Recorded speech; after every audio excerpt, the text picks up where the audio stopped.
as envie de visiter un pays qui est resté dans les années 50 ou 60, ou encore voir des plages de rêve, bienvenue sur ma chaîne.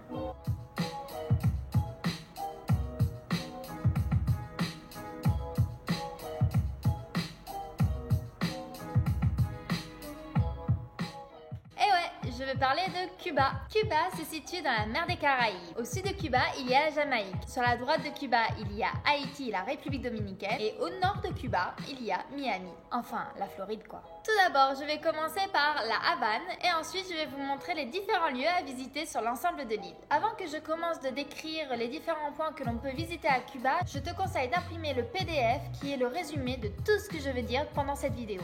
Allez, c'est parti et commençons avec la Havane qui est classée au patrimoine mondial de l'UNESCO. Tu pourras commencer ta visite de la Havane par le musée du rhum Havana, le rhum bien connu. Tu pourras ensuite aller à la Plaza Vieja, c'est la place carrée de la vieille ville. Et si tu as un peu de chance, tu pourras aller à la Camera Oscura, c'est comme un clocher, tu pourras aller voir une vue de la ville. Continue ton chemin vers la Plaza San Francisco de Asís. C'est sur cette place qu'il y a une statue d'un homme qui marche, ainsi que la basilique. Au centre de la Havane, il y a deux rues principales, la rue Obispo et Mercaderes. Ce sont deux rues où tu peux flâner et voir de très beaux bâtiments. Tout au bout de la rue Mercaderes, il y a la place des Armes. Tu pourras te poser et y prendre un petit verre. Si tu continues à faire le tour de la Havane après cette place des Armes, tu verras forcément la forteresse Real Fuerza ou le castillo de la Real Fuerza. Cette forteresse te rappellera l'histoire des colons car il y a une exposition à l'intérieur. Pas très loin se trouve la place de la cathédrale. Je te laisse aller la découvrir.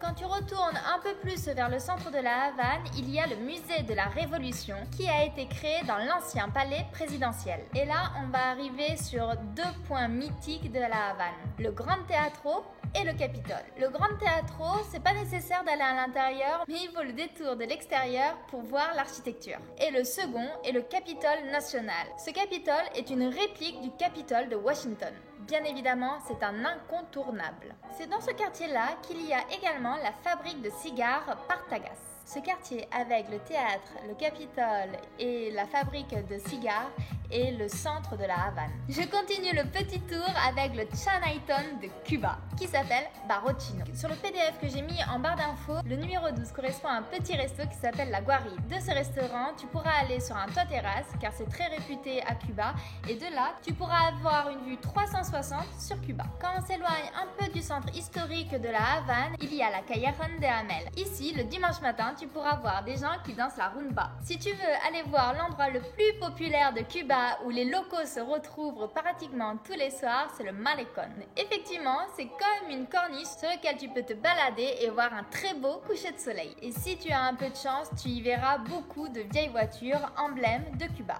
Si près du Malecón, tu cherches un endroit pour boire un verre, n'hésite pas à aller à l'Hôtel National. Les prix sont un peu chers, mais pour boire un verre et avoir une jolie vue, tu peux y aller. Le point 16 est complètement excentré des points que je viens d'évoquer. C'est la place de la Révolution. Cette place vaut le détour au moins pour une photo. Complètement à l'ouest de la Havane, il y a un café typique qui s'appelle le Cuba Libre. Il y a la Fábrica de Arte Cubano. C'est un centre culturel où tu peux voir des danses, des expositions, des concerts ou encore des vidéos de la jeunesse cubaine. Complètement excentré de la Havane, n'hésite surtout pas à aller à, alors si j'arrive à le prononcer, Fusterlandia. C'est un village qui a été créé en hommage à Gaudí. L'entrée y est gratuite et tu y retrouveras des airs de Picasso. Voilà pour ce qui est de la Havane. Bon, évidemment, il y a plein d'autres choses à faire, mais bon, j'ai dû faire un choix. Maintenant, je vais m'éparpiller sur l'ensemble de l'île. Ici, je vais commencer par l'ouest et aller vers l'est. Commençons avec la vallée de Vinales. C'est une vallée que beaucoup de gens vont visiter et faire beaucoup d'activités. Cette vallée est réputée pour ses mogotes. Ce sont des pics rocheux absolument spectaculaires. Dans cette vallée, il y a également des jardins et aussi des plantations de tabac. Si tu veux écouter de la musique et danser à Vinales, n'hésite pas à aller au centre culturel. Ensuite, à Vinales, tu peux y faire une rando à pied ou à cheval dans la vallée du silence. Le point 22 correspond aux Dos Hermanas. C'est un camping et de ce camping, tu pourras commencer une randonnée dans la vallée du silence. C'est vers là que tu pourras trouver le mur préhistorique. Bon, il n'est pas si préhistorique que ça, mais bon, il est très coloré et rigolo à voir. De par ce point d'entrée pour la randonnée, tu pourras avoir accès à une cave qui s'appelle la Cueva de Palmerito. Ici se trouve une piscine souterraine où tu pourras nager. Et enfin, le dernier point que j'ai mis à visiter à Vignales est le point des Aquaricos. C'est d'ici que tu pourras avoir une très belle vue.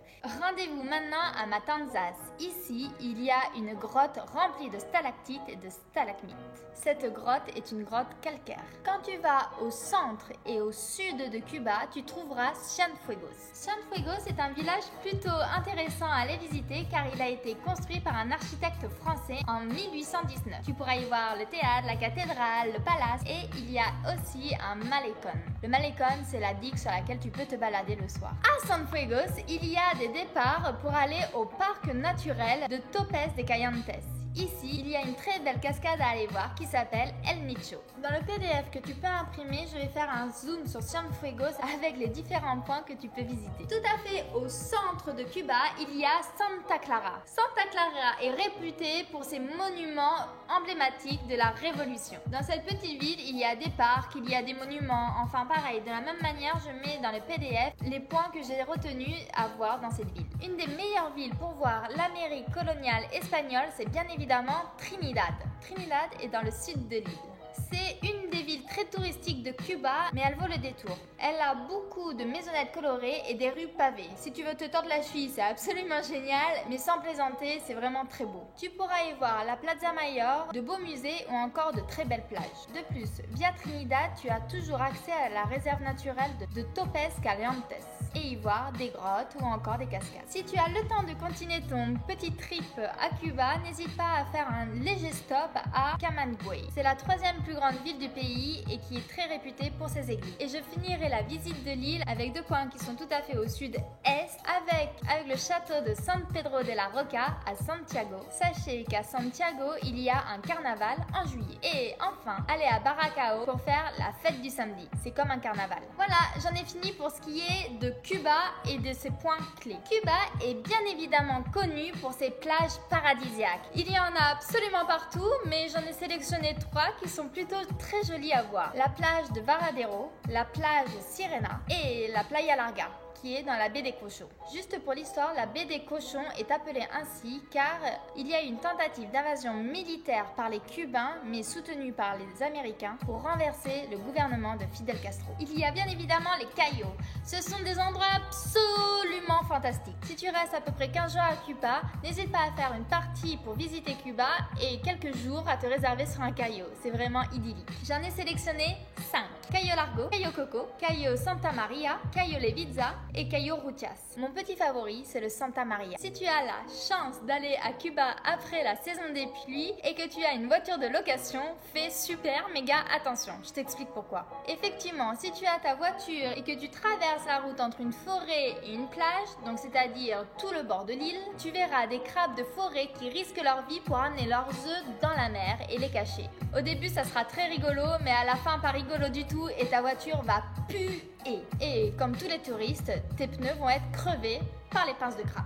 Les Cubains t'aideront à réparer tes pneus, mais t'arnaqueront. Donc fais très attention. Je vais essayer de mettre une petite vidéo en lien pour que vous puissiez aller le voir.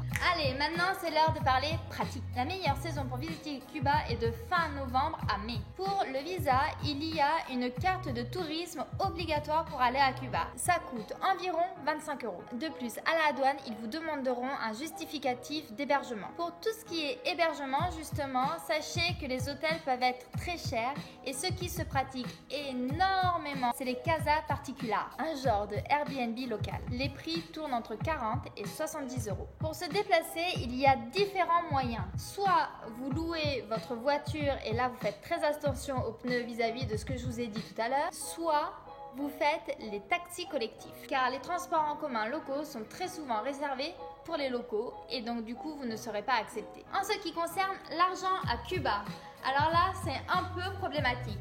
Soit vous savez que vous visitez Cuba et vous êtes conscient que vous allez être un touriste, soit vous allez être très déçu. En effet, il y a deux monnaies. Il y a la monnaie touristique et la monnaie locale. Celle qui nous concerne, c'est la CUC, CUC. La vie est très chère pour les touristes. Même une part de pizza peut sembler excessive. Donc faites très très attention aux arnaques.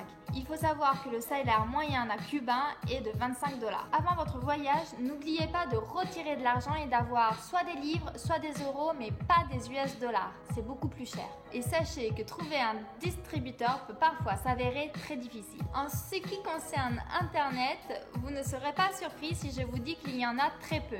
Là où vous pourrez en trouver, ce sera dans les parcs. Dans le PDF, toujours ce fameux PDF, tu trouveras différentes activités à faire à Cuba ou encore des adresses de restaurants plutôt sympas à faire dans les différentes villes que j'ai évoquées. Et je terminerai par les petits souvenirs que vous pouvez ramener de Cuba. Il y a la canne à sucre, le rhum, des cigares, du café, des disques de salsa ou encore du sable, des plages paradisiaques. Je pense avoir essayé de faire un résumé de tout ce que l'on peut faire sur cette fabuleuse île.